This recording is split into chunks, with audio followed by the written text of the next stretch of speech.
Interesting enough, we look at Jonathan. Jonathan I like a lot. He's an absolutely amazing guy. But the interesting thing about Jonathan, he never figured out the difference between a king and a father. He never figured it out. As far as he was concerned, Saul was daddy.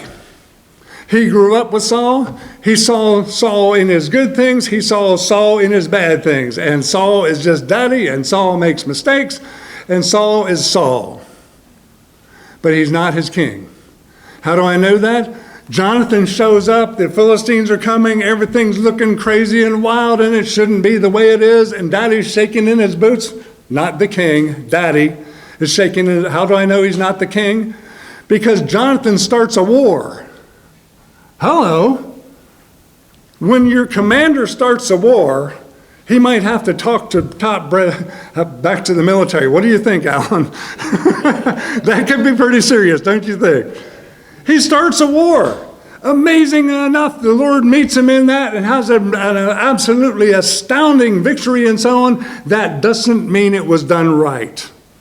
Just because the Lord backs you up does not mean it was done right. When Moses struck the rock, the water came out. Was it done right? It wasn't done right.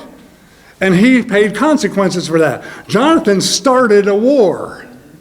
And amazing things happened, and God pulled him through. It was absolutely astounding. And the Philistines were on the run, and this is like 1,000,000 to 1. I mean, the odds are ridiculous. And God's doing it.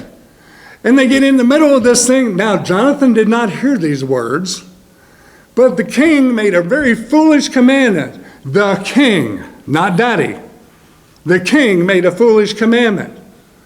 If top brass makes a foolish commandment, does that mean lower brass can do something about it? No.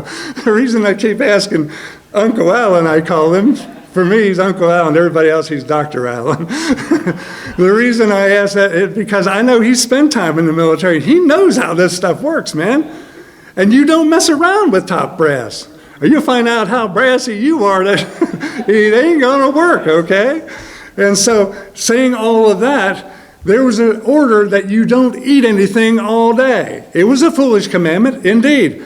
It was a commandment from the king.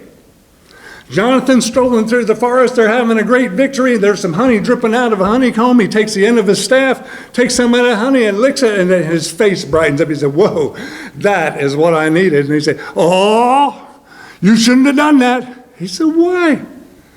Because your father, the king, made a command that no one should eat until he vindicates himself. Foolishness this deep. But it's a command from the king. And Jonathan said, my father made a foolish decision. You know how many more Philistines we could have killed if the men could enjoy the provisions. That's not okay. That's not okay.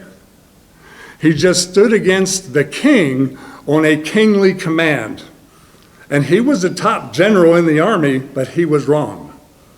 You say, well, that was it was foolish, but he's the king. Did David stand against Saul? No, and he was even more foolish to David. But David would not stand against him. He says, the Lord anointed that man king, and I will not stand against him. That's a mighty man. Jonathan did the feats of a mighty man, but he didn't walk as a mighty man. Because when it came time, he says, my father made a foolish decree. How much better it would go if we could eat in front of the men. You don't ever do that as a son, ever. That disqualifies you. That's really, really huge mistake. They get back into camp. Long story short, Saul finds out somebody ate something. It created a problem down the road, and they start casting lots to find out who it was. Come to find out, it was his son, Jonathan. And he already proclaimed, whoever it was is going to die. And he says, Jonathan, you're going to die. That's complete foolishness, but that's not the point. He's the king. And Jonathan didn't say, I'm sorry I didn't hear, and back off like a man of God. He said, it was only a little honey. What difference did that? That's not okay. In front of the men, that's not okay. Jonathan that day separated the men from their king. That's not a son. That's not a man of God. That's not huios. That's not huios. That's not even teknon. That's briphos or somewhere way down the line. Childish behavior. Yeah, but his dad was nuts. His dad was the king. Ask David. David realized that, and he had to run away from his home, from his command, from everything. David had to run away because of the king. Not because of a nutcase. Not because of somebody he would kill and take care of, and then he could be king because he's already anointed king. No. Because David was a son. He was huios. And huios takes commands from the king. And the king was put there by God. And all of them knew where they stood. Well, Saul didn't. Saul was a nutcase. But the bottom line is I'm not talking about Saul. I'm talking about sons.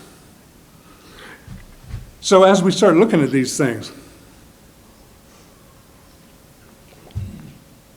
I do have a high respect for Jonathan. He did amazing things. Jonathan recognized and realized David was anointed as king. He came to David in the wilderness. He said, listen, you're going to be king. They exchanged weapons. They made covenant. He says, you will be king and I will be at your side. That's a nice, happy proclamation. And you would think it's coming from huios. But it wasn't. It was coming from someone less than a son because he turned and went back home and lived in the palace. That's not a son. If he realized that David is the anointed king and he realized that his dad was off the rails, it's time to move in with what God has ordained. But no, he died fighting for a demon-possessed king. Did he need to? He proclaimed, I will be at your side, you will be king. But he didn't stand there, he went back in the palace. When you choose, walk it.